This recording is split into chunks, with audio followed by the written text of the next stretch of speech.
बिहार के गांव में समय बरसात की रात 1997।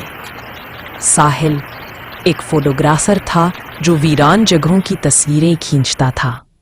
एक दिन उसे एक पुरानी हवेली की जानकारी मिली जहां कोई 50 साल से कोई नहीं गया था। गांव वाले कहते थे कि उस हवेली में एक पिंजरे वाला कमरा है जहां से कभी कोई जिंदा बाहर नहीं आया। साहिल ने सोचा, अरे सब डर की बातें हैं, अच्छा कंटेंट मिलेगा। कैमरा उठाया, ट्राइपॉड लिया और रात को हवेली में घुस गया। हवेली में घुसते ही अजीब सी ठंडक और सन्नाटा था। दीवारों पर फफूंदी, फर्श पर धूल की मोटी परत। लेकिन सब कुछ अब तक सामान्य भूतिया ही था जब तक वह तीसरी मंजिल पर नहीं पहुंचा।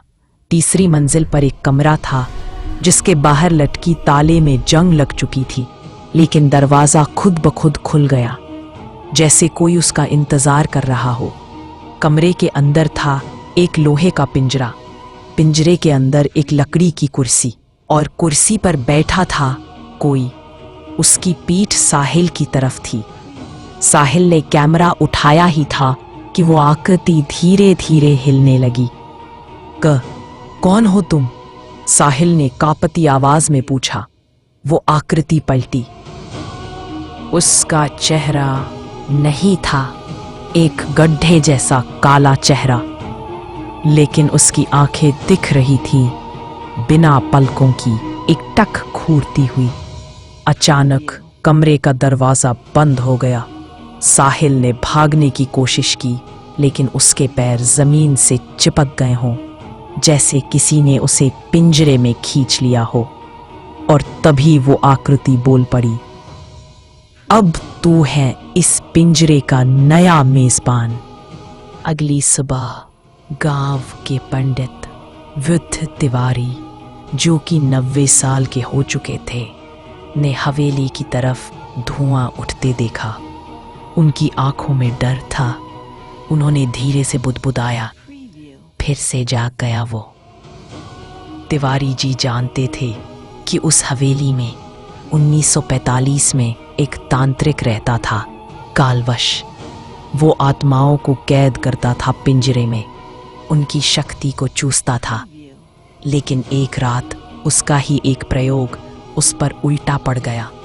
उसकी आत्मा पिंजरे में ही फंस गई और हर 13 साल में वो एक नया शरीर खोजता है जो उसकी जगह ले सके।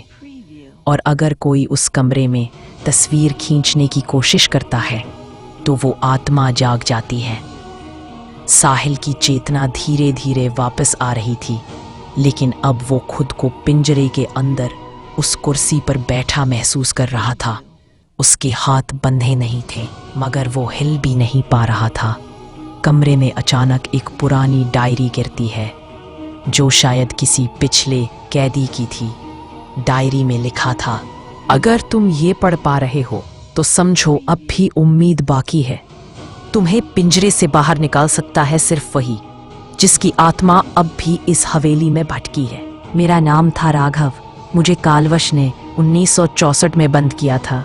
मैं मर गया, लेकिन मेरी आत्मा अब भी पिंजरे के बाहर है।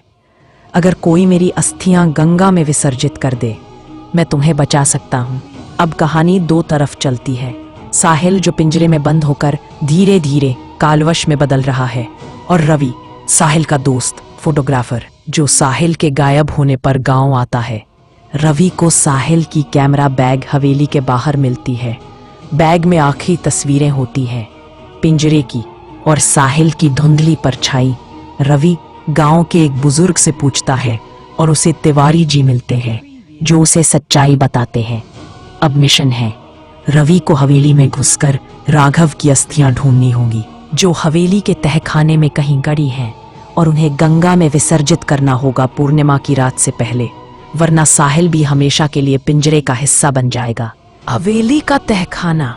समय पूर्णिमा की रात के 11:45। रवि ने राघव की अस्थियां आखिर खोज ली थी। एक दीवार के पीछे पुराने मटके में बंद। उसने तुरंत कपड़े में उन्हें बांधा और गंगा की तरफ भागा, लेकिन हवेली जाग चुकी थी। कमरे में पिंजरा कांपने लगा। अंदर साहिल अब पूरी तरह कालवश बन चुका था। उसकी आंखें काली और शरीर से काले धुएं जैसी परछाइयां निकल रही थीं। रवि नहीं पहुंचेगा, कोई भी इस पिंजरे से नहीं निकलता। कालवश की आवाज गूंजी। तभी हवेली के दरवाजे अपने आप बंद हो गए। रवि को हवेली ने ही रोक लिया। रवि और कालवश का आमना सामना। रवि साहिल के सामने खड़ा था, लेकिन वो अब साहिल नहीं रहा। उसकी आवाज भारी भयानक थी।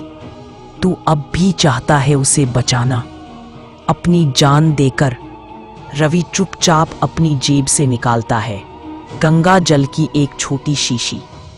जैसे ही वो शीशी खोलता है, कमरे की दीवारें कांपने लगती है। कालवश चिल्लाता है, नहीं, यह जल नहीं, यह मुझे जला देगा। अभी रवि बोलता है, अब तू नहीं बोलेगा, अब बोलेगा मेरे साथ जो है, मेरे ईश्वर। रवि की आवाज में आस्था थी। उसने आंखें बंद की और गहराई से बोला, ओम नमः शिवाय। धीरे धीरे कमरे में एक तेज उजाला फैलने लगा। दीवारें चटकने लगी, पिंजरे की सलाखें पिघलने लगी। कालवश की चीखें अब असहनीय थी और उस उजाले के केंद्र में एक आकृति प्रकट हुई। त्रिशूलधारी, जटाधारी, शांत लेकिन शक्तिशाली, स्वयं भगवान शिव। बस एक हाथ बढ़ाया, कालवश वहीं खड़ा कांप रहा था। त्रिशूल उठा। एक क्षण और कालवश की आत्मा चीरती हुई जलकर राख हो गई। मुक्ति पिंजरा अब खाली था। साहिल जमीन पर गिरा, होश ने, लेकिन बहुत थका हुआ। भगवान शिव ने रवि की ओर देखा और एक शांत मुस्कान दी। तुम्हारी भक्ति ने तुम्हारे मित्र को बचा लिया। एक तेज रोशनी के साथ वे अंतर्ध्यान हो गए। अगली सुबह रवि और साहिल ने मिलकर राघव की अस्थियां गंगा में विसर्जित की। गांव वालों ने हवेली को हमेशा के लिए बंद कर दिया। पिंजरे वाला कमरा अब सिर्फ एक कहानी बनकर रह गया। लेकिन जो वहां गया था, जानता था असली शक्ति अंधकार में नहीं, आस्था में होती है। जहां भय हो, वहां भक्ति बनकर खड़े रहो। वहां भगवान स्वयं प्रकट होते हैं।